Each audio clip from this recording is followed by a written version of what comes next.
দর্শক, এ বিষয়ে আমরা বিস্তারিত জানবো। আমাদের সাথে এই মুহূর্তে যুক্ত হচ্ছেন জাহাঙ্গীরনগর বিশ্ববিদ্যালয়ের আন্তর্জাতিক সম্পর্ক বিভাগের সহযোগী অধ্যাপক ফজলুল হালিম রানা। জনাব ফজলুল হালিম রানা, আপনাকে স্বাগত চ্যানেল 24 স্টুডিওতে। শুরুতে আপনার কাছে যে বিষয়টি জানতে চাই, যে সীমান্তে প্রায় প্রতি রাতে দুই দেশের সেনাদের গুলি বিনিময়, কথার ঝাঁজ, হুমকি, সার্বিক পরিস্থিতিকে আপনি কিভাবে বিশ্লেষণ করবেন? দেখুন, আসলে এখন পরিস্থিতিটা যে পর্যায়ে গিয়ে দাঁড়িয়েছে, তাতে যুদ্ধ যখন আসলে অনিবার্য হয়ে পড়ে, তখন যুদ্ধটা উভয় পক্ষের কাছেই স্বপ্নের মতোই খেয়ালি। কিংবা আমরা জানি যে যুদ্ধ আসলে কোনো আনন্দদায়ক বিষয় নয়। তা সত্ত্বেও এই মুহূর্তে পাকিস্তান এবং ইন্ডিয়ার যে প্রিপারেশন, অর্থাৎ আমরা বলতে পারি যে কাশ্মীর বর্ডারে যে অবস্থা চলছে, প্রতি রাতে যেমনটা আপনি বলছিলেন যে গোলাগুলি হচ্ছে, তারপরে হচ্ছে দুই রাষ্ট্রই তাদের যে আহ, বাকযুদ্ধ চলছে, সবকিছু মিলিয়ে একটা লিমিটেড ভার্সন কিন্তু ইতিমধ্যেই শুরু হয়ে গিয়েছে। এবং এই আহ, যুদ্ধ আহ, শুরুর যে মূল ঐতিহাসিক যে প্রেক্ষাপট, সেটা আমরা এখন সবাই জানি যে কাশ্মীরকে ঘিরে অতীতেও চারটি যুদ্ধ সংগঠিত হয়েছে।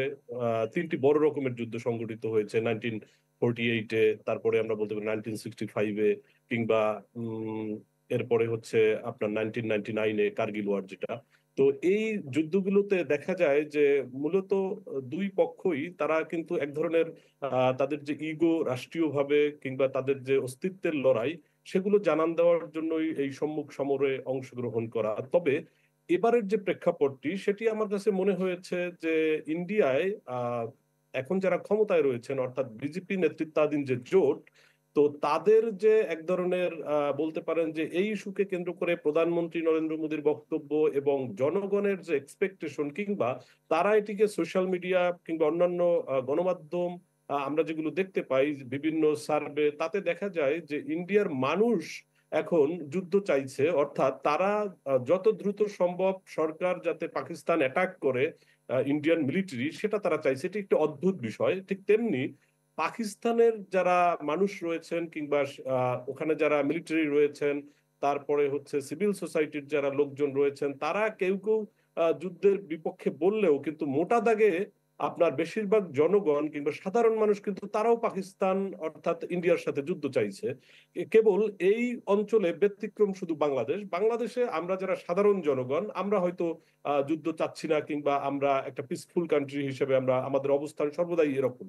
কিন্তু যখন আমি এটা এজন্য বললাম যে যখন দুটো রাষ্ট্রের জনগণই যুদ্ধ সরকারের উপরে চাপিয়ে দেয়, কিংবা এক ধরনের সরকারেরও যে বলা হয়ে থাকে যে ইন্ডিয়াতে এবারে এক ধরনের কনস্পিরেসি থিওরির কথা বলা হয়, যে এটি হয়তো আর্টিফিশিয়াল, সরকার নিজেই এই পরিস্থিতি তৈরি করেছে, কিংবা যদি নাও করে থাকে সব থেকে বেশি মিলিটারাইজেশন হয় যে জায়গায়, সেই জায়গা কাশ্মীর, অর্থাৎ সেই জম্মু কিংবা ভারত নিয়ন্ত্রিত কাশ্মীর। তো সেখানে কেন এই অ্যাটাক হলো, এবং অ্যাটাক হলেও ইন্ডিয়ান সরকার কেন কোনো প্রোটেকশন নিতে পারলো না? কাজেই তাদের এই লুফোলস রয়েছে। এখন তারা সেটাকে ওভারকাম করার জন্য হয়তো তারা এই যুদ্ধের পথই বেছে নিতে পারে, এটা আমার কাছে মনে হচ্ছে এই মুহূর্তে।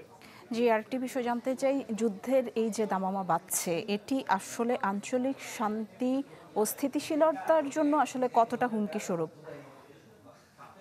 দেখুন, আসলে যুদ্ধ ইটসেলফ ইজ এ, বলতে পারেন আপনি science, but this science is is a science of distraction. অর্থাৎ আপনার যুদ্ধ যখন শুরু হয়, তখন কিন্তু শুধুমাত্র ওই দুটো দেশের মধ্যে সীমাবদ্ধ থাকবে না। আপনি যেটি জানতে চেয়েছেন যে এই অঞ্চলকে কেন্দ্র করে কি হতে পারে, এই অঞ্চলে এমনিতেই জিওপলিটিক্যালি আপনি দেখুন যে এক ধরনের আনরেস্ট রয়েছে দীর্ঘদিন যাবত, এবং পলিটিক্যাল এক ধরনের আমরা বলতে পারি যে একটা ভোলাটাইল সিচুয়েশন রয়েছে এখানে। তো কাজেই এই মুহূর্তে বিশেষ করে যদি আঞ্চলিকভাবে বলেন, বাংলাদেশের যে অবস্থান, সেক্ষেত্রে বাংলাদেশের সাথে নেইবারিং কান্ট্রি হিসাবে ইন্ডিয়ার যেমন বেশ কিছু ইস্যু রয়েছে, পাশাপাশি মিয়ানমারেরও বেশ কিছু ইস্যু রয়েছে। এবং আমরা জানি সবাই যে রাখাইন স্টেট কিন্তু আরাকান আর্মির দখলে রয়েছে, এবং সেখানে আমাদের একটা বিস্তীর্ণ বর্ডার, সেটা কিন্তু তারা এখন নিয়ন্ত্রণ করেছে, এবং সরকারের তরফ থেকেও বারবার বলা হয়েছে যে সেখানে আমাদের কোনো নিয়ন্ত্রণ নেই। কাজেই এই মুহূর্তে যদি আরেকটি যুদ্ধ এখানে সংগঠিত হয়, সেই যুদ্ধ আপনার যে পরিণতি বয়ে আনবে সেটা আমার ধারণা যে অসম্ভব রকম, যদি রাজনৈতিক, অর্থনৈতিক কিংবা সামাজিক প্রেক্ষাপট বিবেচনা করি, সেটা নিশ্চয়ই ভয়ঙ্কর হবে। তবে আমার কাছে আমি আশা করব এটা, যে যদি এরকমটা হতো যে আপনার এখন যারা নেতৃত্ব দিচ্ছেন কিংবা বিশ্বের যে সুপার পাওয়ার গুলো রয়েছেন, তারা যদি এটাকে মানে সেই আর্ট অফ সানজুতে যেটা, আর্ট অফ ওয়ারে সানজু যেটা বলেছেন, অর্থাৎ কখনো কখনো যুদ্ধ না করেও কিন্তু যুদ্ধে জেতা যায়। যেমন ধরুন তার বক্তব্য আছে এরকম, the supreme art of war is to subdue the enemy without fighting. অর্থাৎ আপনি যুদ্ধ না করেও অনেক সময় ডায়ালগ কিংবা ডিপ্লোমেসি কিংবা নেগোসিয়েশন, আর্ট অফ কম্প্রোমাইজ, এটা করেও কিন্তু আপনি পথ চলা যায়। আর যদি সেটা না যান, তাহলে যেটা হতে পারে এই অঞ্চলে সেটা হচ্ছে গিয়ে এই দুই রাষ্ট্রের যারা রাষ্ট্রনায়ক রয়েছেন, ঠিক একই কথা লিও তলস্তয়ের কথা ওয়ার অ্যান্ড পিসে তিনি বলেছিলেন যে kings are the slaves of history.